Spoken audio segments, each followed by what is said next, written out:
होसिया बाब 6। आओ हम खुदावन की तरफ रजू करें, क्योंकि उसी ने फाड़ा है और वही हमको शिफा बख्शेगा। उसी ने मारा है और वही हमारी मरहम पट्टी करेगा।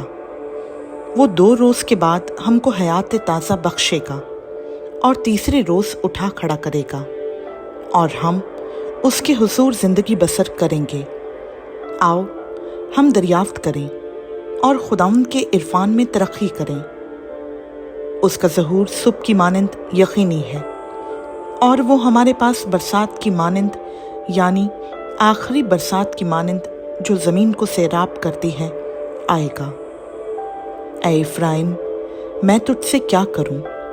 ऐ यहूदा, मैं तुझसे क्या करूं? क्योंकि तुम्हारी नेकी सुबह के बादल और शबनम की मानंद जल्द जाती रहती है। इसलिए मैंने उनको नबियों के वसीला से काट डाला और अपने कलाम से कत्ल किया है, और मेरा अदल नूर की मानंद चमकता है। क्योंकि मैं कुर्बानी नहीं बल्कि रहम पसंद करता हूँ, और खुदा शनासी को सौख्तनी कुर्बानियों से ज़्यादा चाहता हूँ। लेकिन वो अहद शिकन आदमियों की मानंद हैं।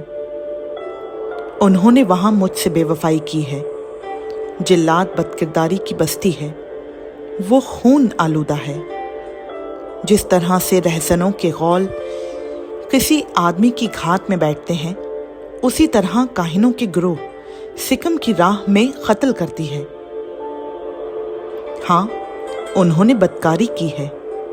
मैंने इसराइल के घराने में एक हौलनाक चीज़ देखी। इफ्राइम में बदकारी पाई जाती है और इसराइल नजिस हो गया। ऐ यहूदा, तेरे लिए भी कटाई का वक्त मुकर्रर है, जब मैं अपने लोगों को असीदी से वापस लाऊंगा। खुदा उनका पाक कलाम का पढ़ा, सुना, समझा और कबूल किया जाना हम सबों के लिए बाइस बरकत हो। आमीन।